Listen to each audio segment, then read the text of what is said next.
그리고 이제 또 한 가지는 이게 온전한 11조란 무엇입니까?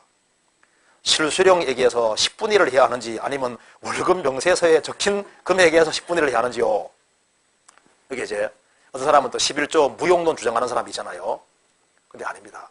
11조는 율법에 속한 것이 아니고 율법 시대에 있기 전에도 있었습니다. 아브라함이 멜기스덱에게 10분의 1을 드린 것은 아브라함은 모든 크리스찬의 대표잖아요. 아브라함이 멜기스덱에게 10분의 1을 드린 것은 멜기스덱에 반차 쫓는 영원한 제사장이 바로 예수님이고 예수님이 교회의 머리로 있는 겁니다. 우리를 구원하신 분이 주님이시고 무리를 이루신 분이 주님이시고 우리 가운데 머리로 계신 분이 주님이시기 때문에 교회 안에 머리로 주님이 계시기 때문에 그 안에 11조 하는 것은 주님께 직접 하는 거예요.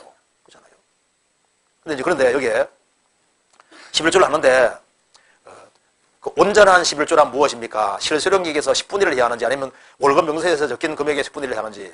자, 소득의 10분의 1이라 했으니까 참 애매한 경우가 있습니다. 그죠? 이게 상황에 따라 좀 달라질 수 있습니다. 예를 들면 이런 경우잖아요. 월급 명세서를 해서 빚을 많이 져가지고 빚 떼고 하면은 사업이 실패해가지고 빚을 제하고 이렇게 하면은 실수령액이 너무 적은 경우도 있잖아요. 그죠? 그리고 이제 여러 가지 상황 변수가 생길 수 있는데 10분제를 일단 하는데요. 자기 마음속에서 갈등이 생기면 어떻게 하면 됩니까? 더 하면 돼요.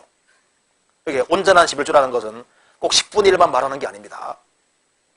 온전한 11조는 꼭 10분의 1만 하려고 하는 것도 온전한 11조가 아니거든요.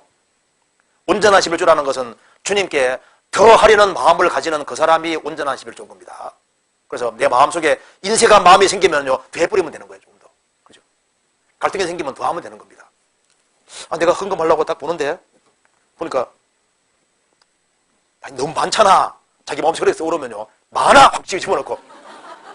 더 적극적으로. 아, 많아면 그 인색한 마음을 확 죽이고 더 집어넣고. 그래서 적극적으로 주님께 더 하는 걸 배워야 되는 거예요. 그럼 자기가 소득의 11조라고 되어 있으니까 잘 보시면요, 자기가 알아요.